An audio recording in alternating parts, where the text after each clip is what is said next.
I could eat a peach for hours. Please. Kiss me. Greetings and salutations. This is Cage's Kiss, the ultimate Cage cast, where we discuss each of the National Treasure's cinematic masterpieces and his life. We also try to glean whatever kernels of wisdom we can from his character that week. I'm Linda Castro, but you can call me the Cheese. I'm Donnie a Nutsack.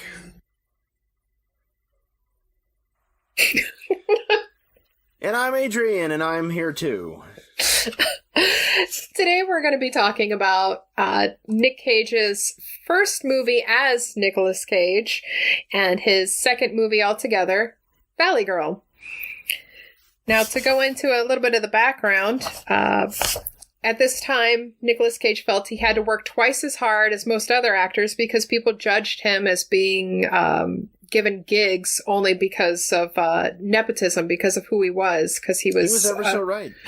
He was because he was Francis Ford Coppola's nephew. Now, he worked with his maternal grandmother, Louise, nicknamed Divvy. I hope I'm saying that right. Vogelsang. And they came up with a new name. They came up with Cage, which was based on the composer John Cage, and my Plan B husband, the character from Marvel Comics, Luke Cage. But and the Star Trek pilot. And that too. But the only relative who seemed to support the name change was his maternal grandmother, Louise. But most of his family, namely the Coppola side, really hated it. In fact, his grandmother, Italia, that's right, I learned how to correctly pronounce her name this time. Okay. Yes, Italia, said, quote, "It was a stupid, dumb jerk thing," end quote. And his uncle, Francis Ford, said, "My thought then and now is that he is a Coppola and we are proud of him and wish his name was still Coppola," end quote. So that's all I've got for him on the background in his life at the present moment. But Adrian, can you tell us a little bit about the movie? So we get some actually exciting stats for this week's movie, for Valley Girl. It's from 1983, the same year as Octopussy, very important. It's directed by Martha Coolidge, who went on to direct the Val Kilmer masterpiece, Real Genius. Which is one of my favorite movies of all time. Yay! And the writers/producers are Andrew Lane and Wayne Crawford. Most people will never have heard of Andrew Lane and Wayne Crawford, but they are both thoroughly responsible for the movie Jake Speed, in which Wayne Crawford plays Jake Speed. He's a hero ripped from the pages of fiction. In reality, it's like meta. Only it's also not very good. Andrew Lane directed that one, and Wayne Crawford wrote and produced with him. They're like pals. They also did a movie in 1989 called The Evil Below, which is like an Abyss ripoff with ghosts. Ooh. Oh, and actually, for movies that people actually care about, Andrew Lane and Wayne Crawford also produced Night of the Comet. Oh, I didn't know that. Yeah, that was like their only other brush with like popularity at all. You know, other than that, they're magically obscure.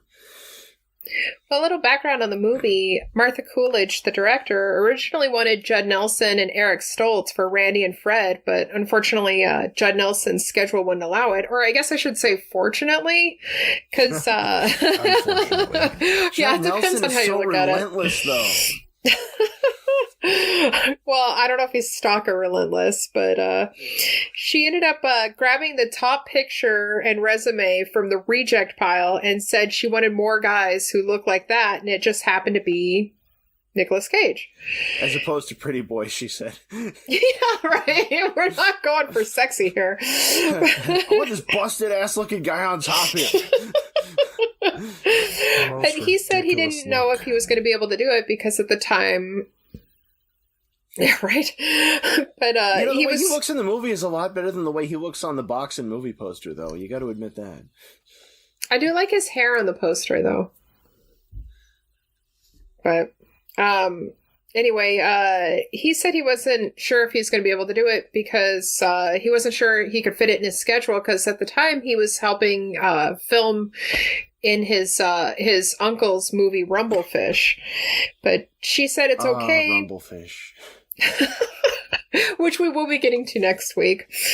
But Martha Coolidge said that was totally okay because she was such good friends with Francis Ford Coppola that they were like family and she could get him to be more flexible with his schedule. Sure enough, she calls the set and she asked them about the actor Nicolas Cage and they said they didn't have any Nicolas Cages on set. But they did have there is no Nicolas Cage. He never was. But they did say they had a Nicolas Coppola. Now, and then Martha Coolidge had a spooky epiphany. And then she fired him. Yeah. And went with Eric Stoltz as Randy. The end. It's a happy ending. But, of course, it's supposed to be loosely based on an updating of Romeo and Juliet. Loosely. And I have to say... The Graduate mixed in. Yeah. Loosely. And then... Coolidge asked Nick Cage to shave his chest so he can look even younger. And we got like that... 14. Yeah, right? Because they were going to go for some real pre-puberty realness in this movie.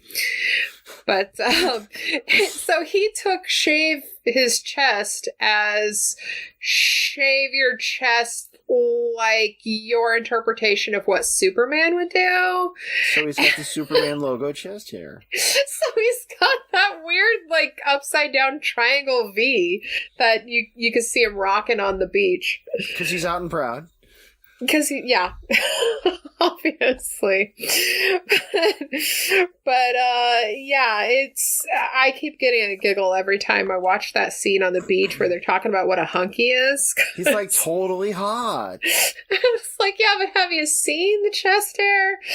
I don't know, man. Well, he's still ripped from all those push-ups he did in the best of times, so. Yeah. Just trying to be Rocky there. Yeah. Now, one thing I really enjoyed about the movie was that it fits all it puts a check next to each thing on the 80s movie checklist. There's liberal use of the words queer and faggot. Naturally. There's the opening montage in the mall. It has a soupçon of racism. With the scene with Tony Plana, as it turns out. I hope I'm pronouncing that right. Tony Plana? I don't know. But either way, he's Ugly Betty's dad, and he's awesome. And he was in Three Amigos. And also the movie has lots and lots of booby shots, but that's because the producers gave Coolidge free artistic reign. But she had to show naked breasts 4 times. Exactly. There had to be at least 4 booby scenes. Yeah, because they wanted to get the young boys to come in and see the movie. So they said, no more, no less.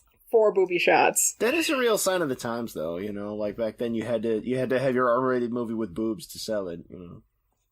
Yeah, exactly. Like Roger Corman's Galaxy of Terror. Apparently, when they showed an initial assembly cut of that to the distributors, they were pissed off. They're like, "You promised us a sex scene, and there isn't a sex scene. They were supposed to do it."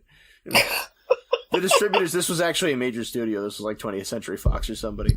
So Roger Corman goes back to the director and says, "So just cut in more shots of those tits that we had earlier. Just milk the tits, Bob. Milk the tits."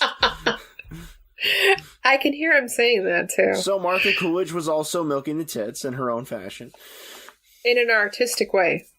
And in probably a more artistic way. Yeah, definitely. But, now, she was actually arguing for more diversity, and she wanted one of the Valley Girl friends to be black, but, of course, the studio said no, because, 80s. And they said, that's silly.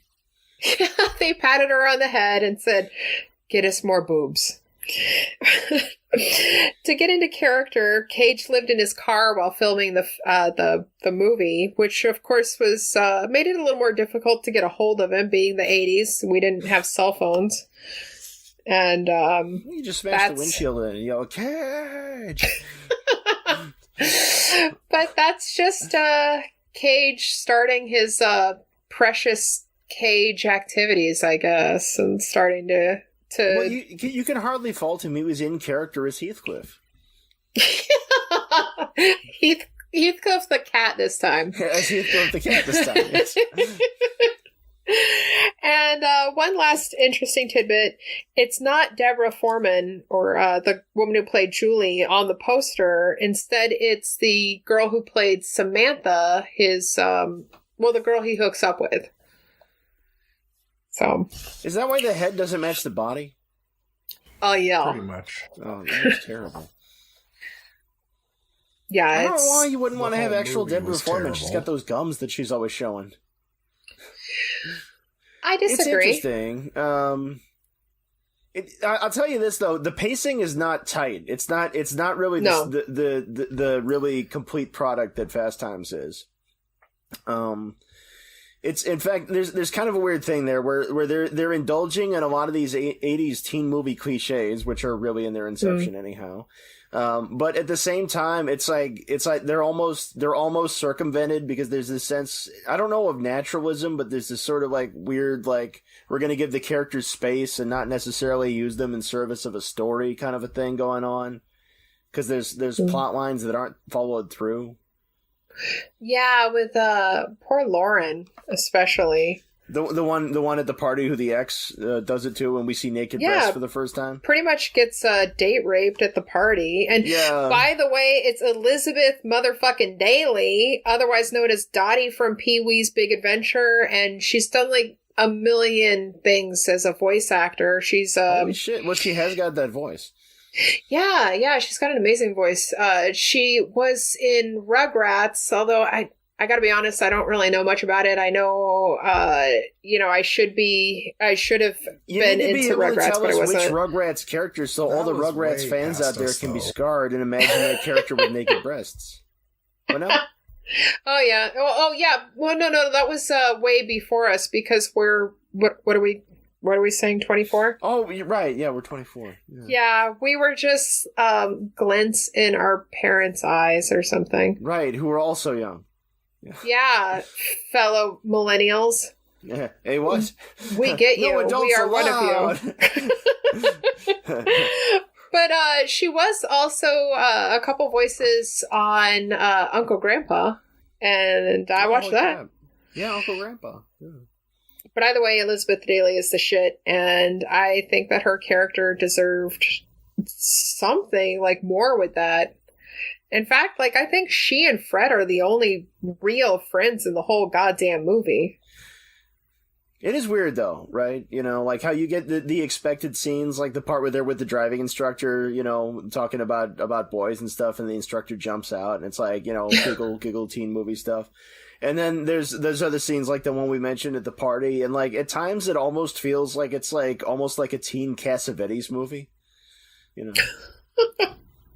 I'm not joking. Like stuff like if you've ever actually seen one, which most people haven't, but stuff like A Woman Under the Influence is like scenes don't really end and stuff like that, because like it's not there to like give you an impression of what's going on with the characters. It's there to make you feel bad. And it does basically all make me feel bad. Terrible. But I like the look of the film. I like the fact that you get a lot of the film grain for the night scenes, and Martha Coolidge in the commentary said she wanted to look like cotton candy. Like every scene has that red and blue lighting, Yeah, the filter where she kind of has like more pastels in the valley. Yeah, and then the guys from Hollywood show up, Cage and Cameron Fred. Dye. Yeah. And they've got chains and they're wearing red and black, Which I gotta say, I know that as a Ullman, I'm supposed to be into Randy, but Fred has that amazing line where he says, "Hi, I'm Fred. I like tacos and 71 Cabernet, and my favorite color is magenta." And I'm like, I don't think anybody has ever gotten me so Both goddamn the leads much. were- Nailed it. Yeah. well, You mean how Deborah Foreman's like, I really love you and you're like the love of my life, but I'm gonna ditch you because my friends brought my ex-boyfriend by. yeah. Well, I mean, it starts with her dumping Tommy because she says she doesn't love him anymore. She's bored. And she's wearing a Woody Both the Woodpecker top. ex-boyfriends say that they love her, I mean, but it's they kind also of- go off and bang some random woman and then decide, oh, I want to get back with her, and she's totally fine with this. Nick Cage, also in character, yanks her from the house to confront him, totally violating her own space, and it's supposed to be romantic, also with his stalking her at every possible moment. And by showing his affection to her and how much she means to him, he has to beat the shit out of the other asshole ex-boyfriend, and she's totally cool with this. And then they just go off into leaving Las Vegas, and that's where the movie goes. It all does totally unravel at the end, you know, you gotta admit that. It's like, what was your plan? It's like, Well, sometimes as a lady, all you want is someone to come and beat the shit out of your ex. I mean, Well, okay, if somebody beat the shit out of my ex, you know, that would score some points with me. Yeah. yeah, I think it's like, oh, hello. Admittedly, when I But did not first in the see this quite a context few of years I'm ago. dating my ex again while dumping a guy that I previously was telling I'm totally into. I'd like to point out that the guy who played her ex there, by the way, was 30 at the time. He was born in 53, yeah. We also saw him and Jackie Brown. He's one of the two FBI agents who tells Jackie Brown, it's like, so you're a 50-year-old black woman working for a Mexican airline. You really set the world on fire. Well, you know, speaking of which, her mom, Julie's mom, would have been about, like, I did the math, and she would have been about 14 when Julie was born. That happens. Which, yeah, I mean, it happens, yeah, and, you know, teen mom, total, you know, it's not really an issue for me, but what is an issue for me is that would have made her dad about 31. Oh, is Frederick Forrest that much older? Yes. Okay. Yes, I very, love very Frederick much Forrest. so. Oh, man. Oh yeah, no, don't get me wrong. I loved the both of them, but it gets a little oogie when mom's 14 and dad's 31. But think about it though. Think about like Cary Grant, right? Like even nowadays. I always like, think so about Cary nowadays, Grant. It's like in Hollywood, men don't have ages basically. Like when they come of age, they're gonna be dating the 18-year-old it girl, you know, in every single picture. Like Cary Grant was doing up until he was like 70. Well, like I don't have a problem with the age difference because I mean, you know, my husband, love of my life, is 10 years older than I am, so I don't give a shit about that. But I do give a shit about the idea of somebody screwing a 14-year-old though. When they're like in their 30s. Yeah. It's just a little oogie. Yeah, But- like Deborah Foreman's ex riding down the escalator. It's like, hey, I'm totally a teenager at the mall. Hey, high school girls. All right. Pretty much. But He's got the bod. Child. Ew. And isn't he in real life like the half brother of the Carradines? Is that what she said? I left it on with the commentary, but I kind of went in and out. You know, like I had stuff to do. You know? Well, I looked it up on IMDb. Yeah, it looks like he's the half brother of the Carradines. Holy crap! Yeah. Wow, John just had to go mess around, huh? Apparently. So we're back at the Carradines again. I think every episode we'll end up finding our way to the Carradines. So Nicolas Cage's success occurred because the ghost of David Carradine, who time traveled because Carradine was alive, Clearly.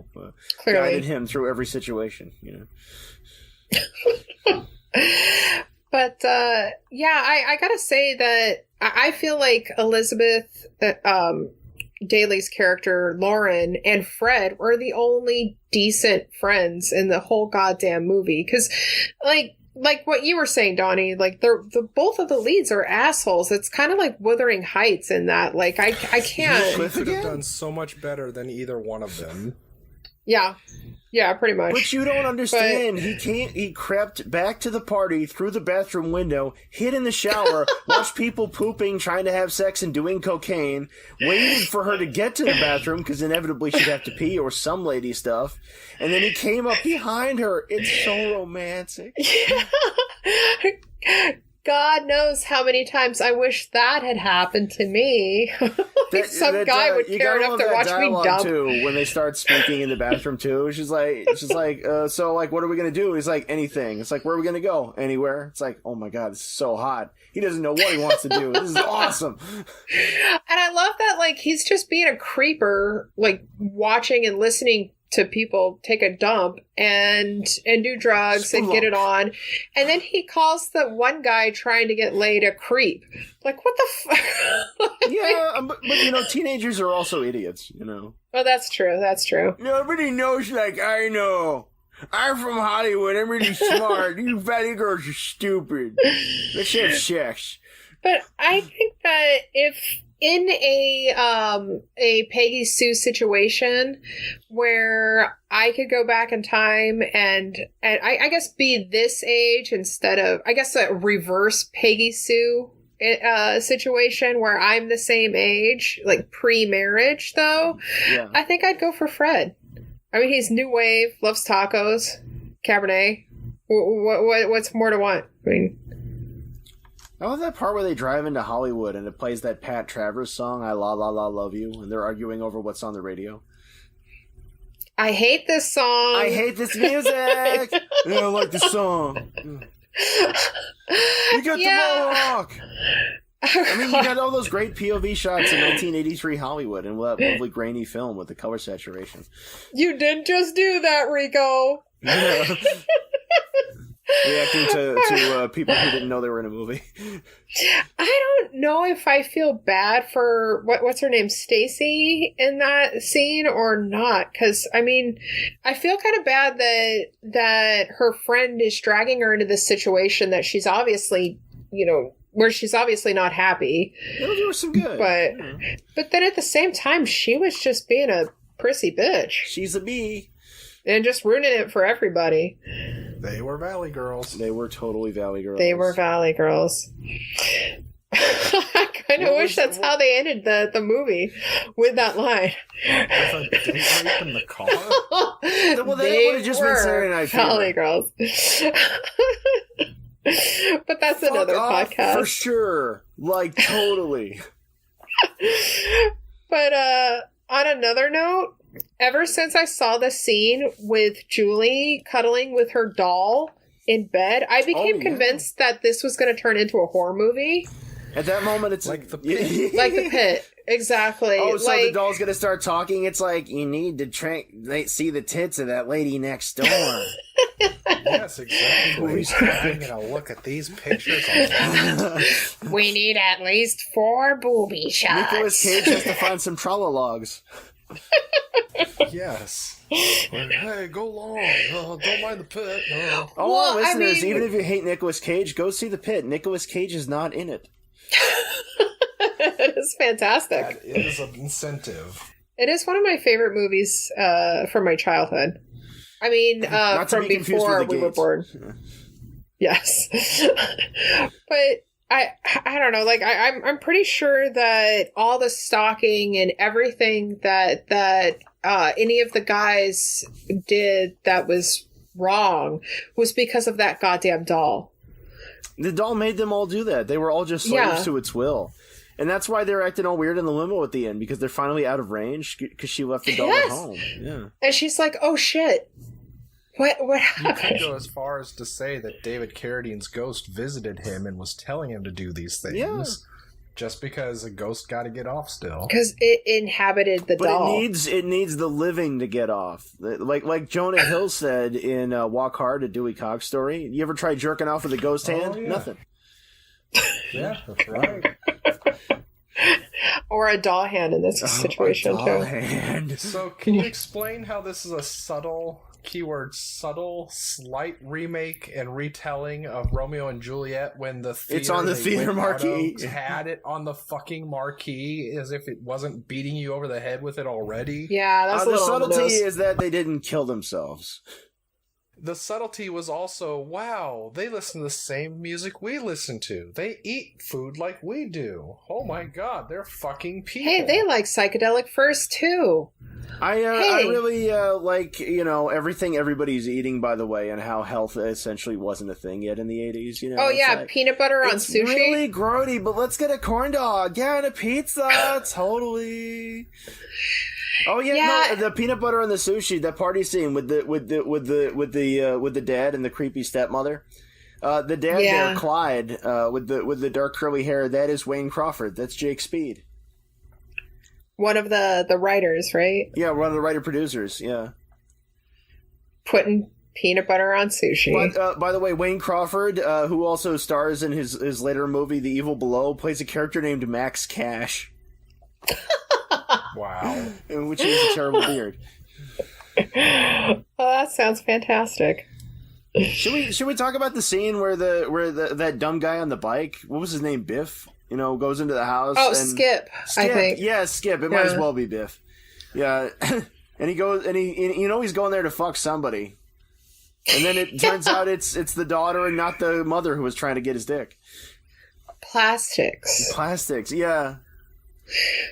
Yeah, I don't know if that was, like, if he was trying to go after the daughter, if he was trying to go after the mother, or... Well, I think it's pretty. I don't know. For me, from my viewing of the film, anyway, like it seemed really obvious that he was in fact into the mom, and he was actually down with the whole Mrs. Robinson thing. And because there's a part where he calls the house and the daughter picks up, and he's like, "Oh, it's you. Oh, yeah, I'm India. Yeah, really, we just want to say hi, bye. He just had to know when the time was Yeah, right. it's like when are you gonna be not home? Plastics.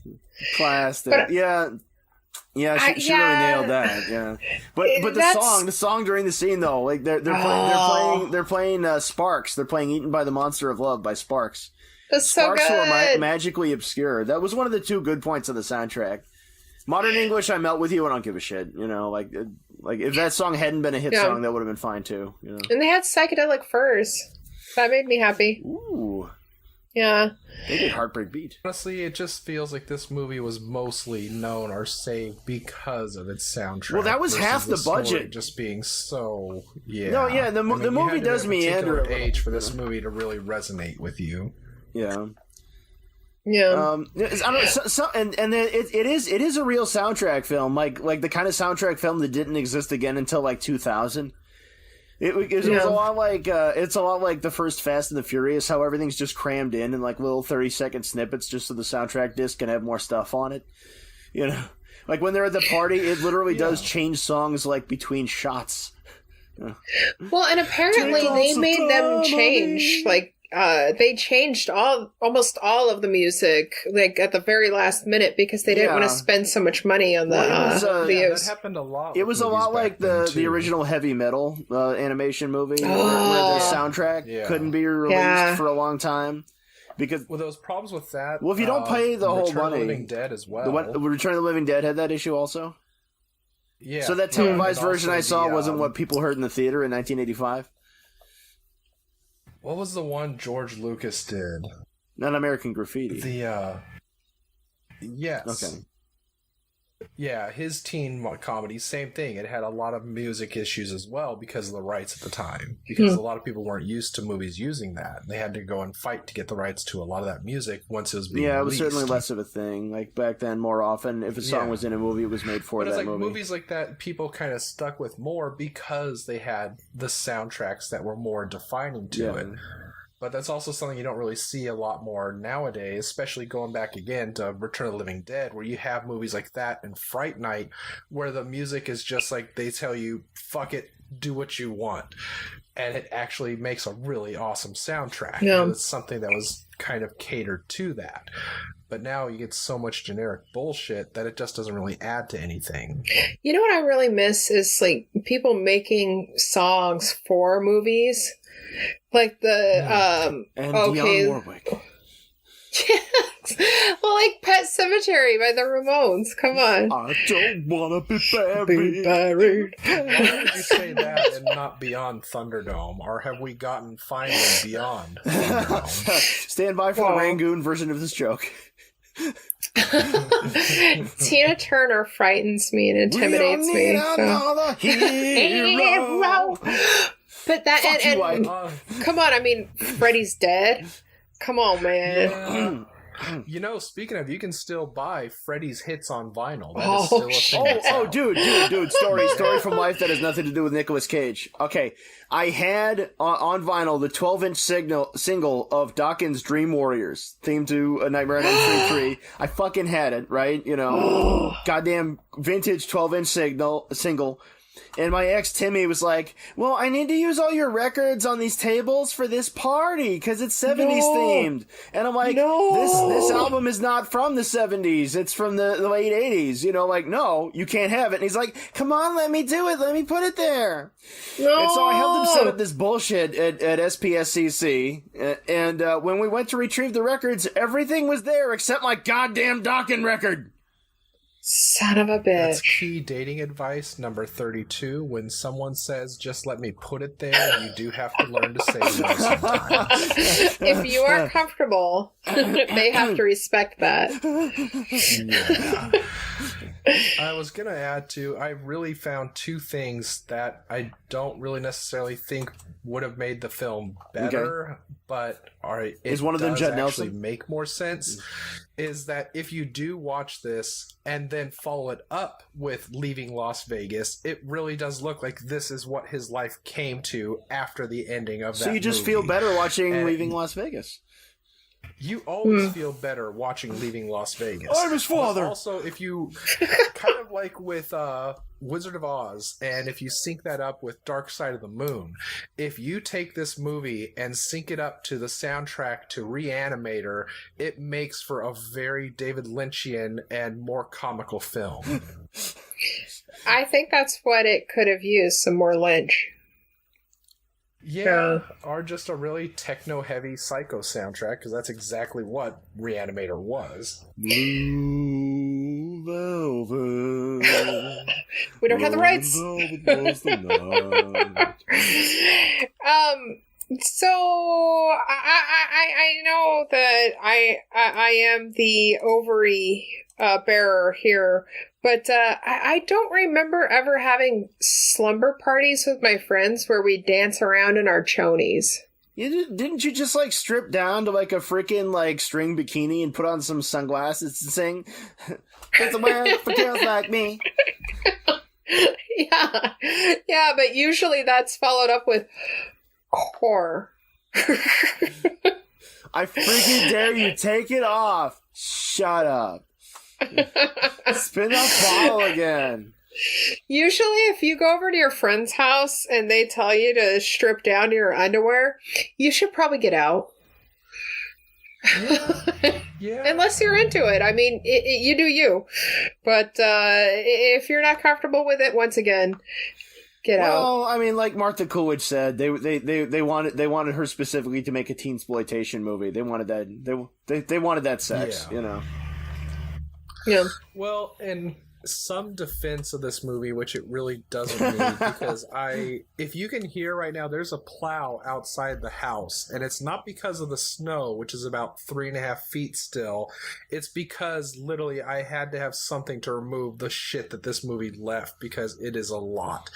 But in its defense, there's a worse movie out there. Just one. And that's called Once Bitten. Ah, As funny as that movie can be, the whole premise is he wants to lose his virginity to his girlfriend, but he has to have sex before he has it with her so that she doesn't think he's horrible. So his friends tell him, hey, let's get you laid by random horny older women. One of whom is a that's vampire. totally fine back then. Yeah, I- cougars were this more of a movie thing. was Once bitten. also Once terrible, bitten. but Come not on, as that bad. punchline though. You were only in there for 58 seconds. Yeah. You know, they're in real life, Jim Carrey and Nick Cage are really good friends. Oh, wait, you told me that story. Yeah. Yeah, Until I mean, Jim even Carrey after... sort of boned him.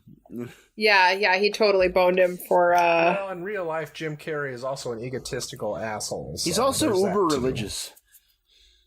Yeah. Really? Much like Mel Gibson running his own religion. Dear movie stars, please don't have a religion. Just make us some movies. I don't eat chicken breast because I believe it'll give you breast, and we need more Jews to crucify. I would just like to take a moment to say that Mel Gibson's opinions do not reflect our own. I'll drive that tanker. Although I do like fried chicken. Yeah. Yeah. I like a reconstituted banquet style pink slime chicken, but it still has to have the breading. You know. Just like Mom used to make. Mmm. Mom used to microwave me some shit, so fuck the world. Fuck you, Martha Stewart. Fuck the world. So, who could have played any of these parts better? Do we Okay, know? okay. I got this. Okay. Okay. All right. Okay. So we're not too into either of the leads here in terms of their characters. All right. So I say for Nicolas Cage's character, the boy from Hollywood, we go with Michael Douglas. Yeah. My wife's Catherine Zeta-Jones. Will you sleep with me? And That one. let me see for the lady. Yeah. All right. Mm. Yeah. Who should be the lady? I'll let you feel this one, Linda. Oh, shit. Well, you know my answer is always going to be Madeline Kahn. Oh, absolutely. Now and forever. You have an enormous Fundstucker. And for the X, maybe Peter O'Toole. Why not? Yeah, he wouldn't have to touch any grody ladies anyway. Or... Oh, wait. If we're going Peter O'Toole, we need to recast the whole thing because we need a cast of alcoholics. Oh, So hey, you get Peter O'Toole, and you get Oliver Reed, right? And you get George C. Scott, yeah. And then, let me see, for the kid who rides the bike and then gets laid, Brando. There you go. Kal-El, I just came to deliver the groceries. By the way, do you have a stick of butter? That sounds about right. I'm going to film the rest of this with a bucket of ice on my Solomon head. King's Valley Girl. That would probably make it more interesting.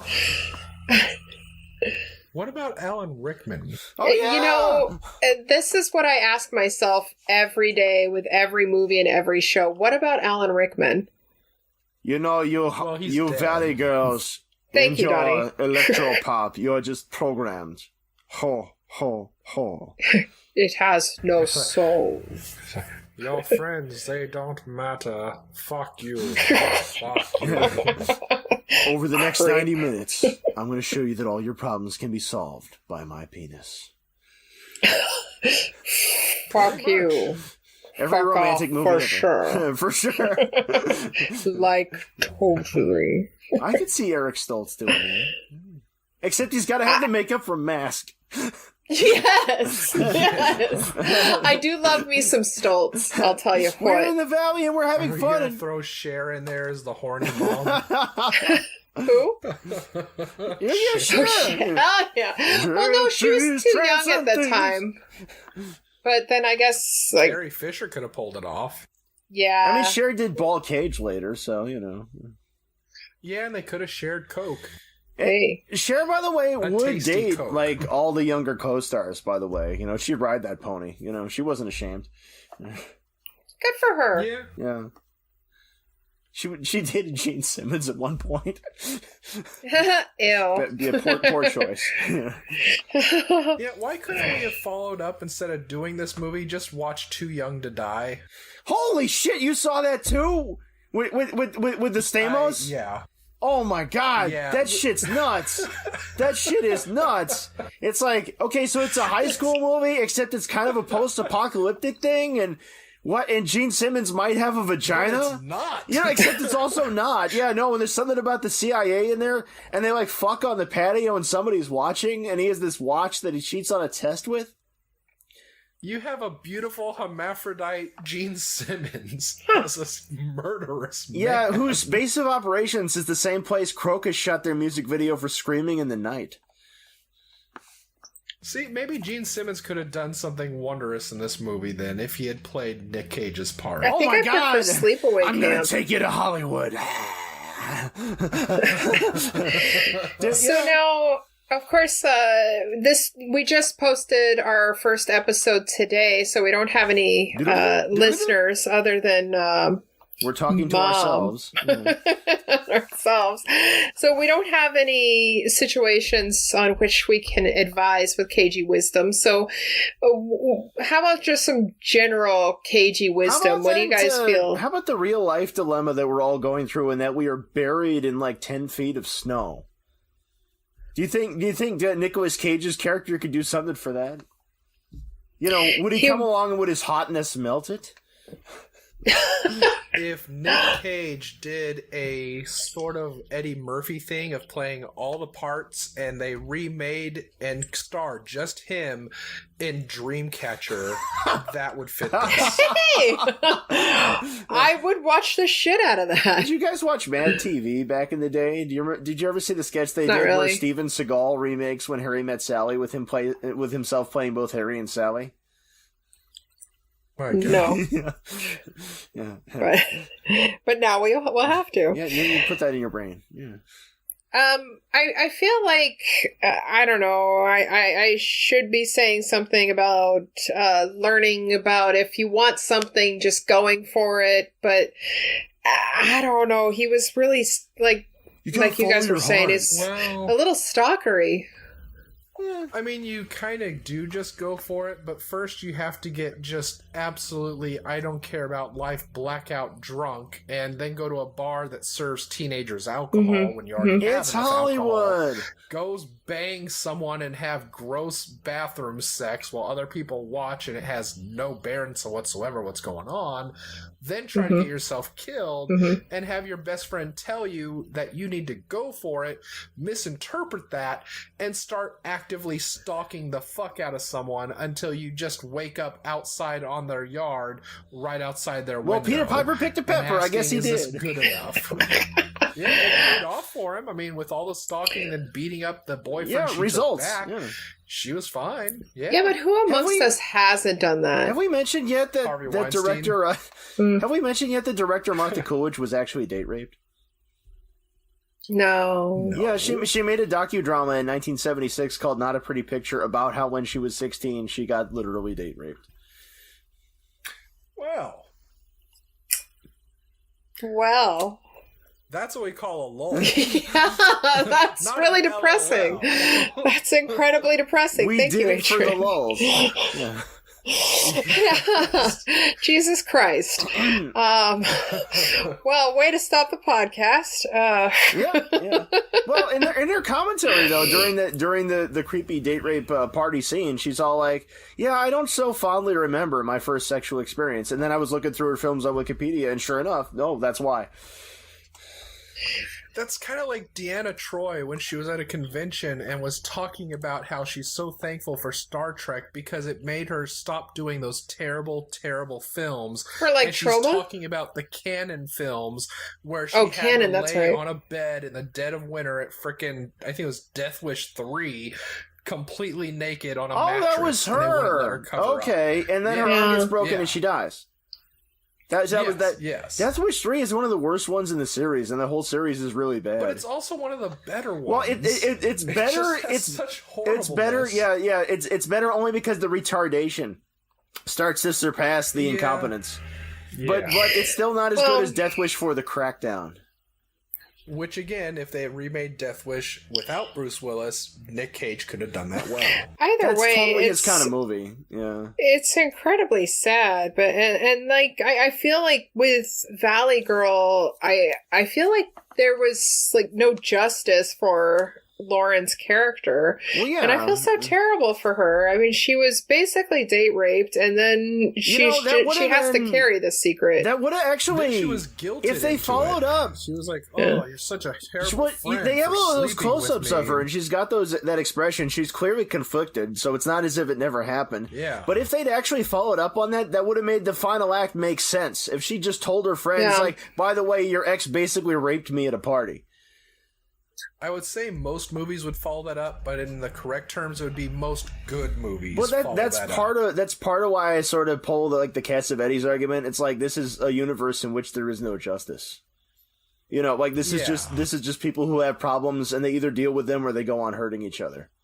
You know, it could have been one of those things also where it started out as one type of movie, then just devolved into another. And that happens, and that can be fine. You know, yeah. So I would say, I suppose one of the things we can say is cagey wisdom from Randy. Well, not even from Randy, but from Valley Girl this week is that friends don't let other friends carry that shit. And also, fuck you. Fuck you. People out there, if your friend's ex kind of rapes you a bit, you know, or just or just up and rapes you, you should probably tell that friend.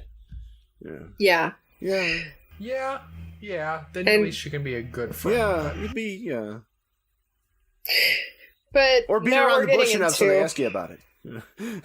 But now we're getting into too serious feeling here.